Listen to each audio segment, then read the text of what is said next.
अगस्त 16। हमारी प्रतिदिन की रोटी मिनिस्ट्रीज की ओर से आप सबको नमस्कार। आज के संदेश का शीर्षक दृढ़ता की सामर्थ, पैट्रिसिया रैब्रोन की ओर से। आज के पवित्र शास्त्र का भाग लूका अध्याय 18 पद 1 से 8। फिर उसने इसके विषय में कि नित्य प्रार्थना करना और हियाव न छोड़ना चाहिए, उनसे यह दृष्टांत कहा। किसी नगर में एक न्यायी रहता था जो न परमेश्वर से डरता था न किसी मनुष्य की परवाह करता था। उसी नगर में एक विधवा भी रहती थी जो उसके पास आकर के कहती थी, मेरा न्याय चुकाकर मुझे मुद्दई से बचा।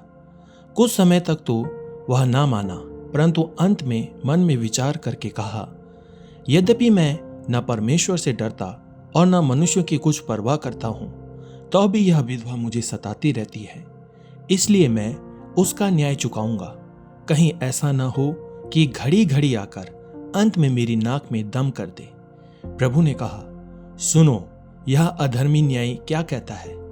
इसलिए क्या परमेश्वर अपने चुने हुओं का न्याय न चुकाएगा, जो रात दिन उसकी दुहाई देते रहते हैं?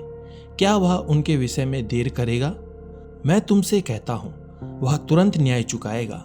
तो अभी मनुष्य का पुत्र जब आएगा तो क्या वह पृथ्वी पर विश्वास पाएगा? मुख्य वचन अध्याय 18 पद 1। नित्य प्रार्थना करना और हियाव न छोड़ना चाहिए। 1917 में एक युवा दर्जी न्यूयॉर्क शहर के सबसे प्रसिद्ध फैशन डिजाइन स्कूलों में से एक में दाखिला पाकर खुश थी, लेकिन जब एन लोकोन फ्लोरिडा से कक्षाओं के लिए पंजीकरण कराने आई तो स्कूल के निर्देशक ने उसे बताया कि उसका स्वागत नहीं है। सीधे शब्दों में कहें तो श्रीमती कोन, हमें नहीं पता था कि आप एक निग्रो हैं। उन्होंने कहा।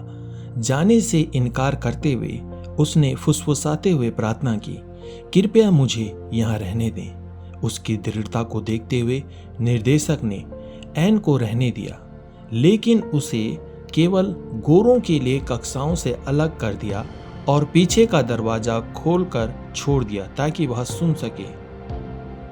निसंदेह प्रतिभाशाली एन ने 6 महीने पहले ही स्नातक की उपाधि प्राप्त की और उच्च समाज के ग्राहकों को आकर्षित किया, जिसमें संयुक्त राज्य अमेरिका की पूर्व प्रथम महिला जैकलीन कैनेडी भी शामिल थी, जिनकी विश्व प्रसिद्ध शादी की पोशाक उन्होंने डिजाइन की थी। उसके सिलाई स्टूडियो के ऊपर एक पाइप फट गया, जिससे पहली पोशाक बर्बाद होने के बाद उसने ईश्वर की मदद मांगते हुए गाउन को 2 बार बनाया। इस तरह की दृढ़ता शक्तिशाली है, खास करके प्रार्थना में। यीशु के दृढ़ विधवा के दृष्टांत में एक विधवा भ्रष्ट न्यायाधीश से न्याय के लिए बार बार विनती करती है। पहले तो उसने उसे मना कर दिया, लेकिन क्योंकि यह विधवा मुझे परेशान करती रहती है, इसलिए मैं उसका न्याय सुनिश्चित करूंगा। बहुत अधिक प्रेम के साथ क्या परमेश्वर अपने चुने हुओं के लिए न्याय नहीं लाएगा, जो रात दिन उसकी दुहाई देते हैं? वह करेगा। यीशु ने कहा, जैसा कि वह हमें प्रेरित करता है, आइए हम लगातार प्रार्थना करने और कभी हार न मानने का प्रयास करें।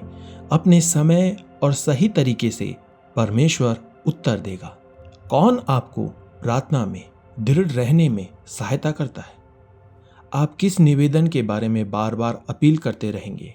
प्रिय यीशु, मेरी दृढ़ प्रार्थनाओं का उत्तर देने के लिए मैं आपका धन्यवाद देता हूँ।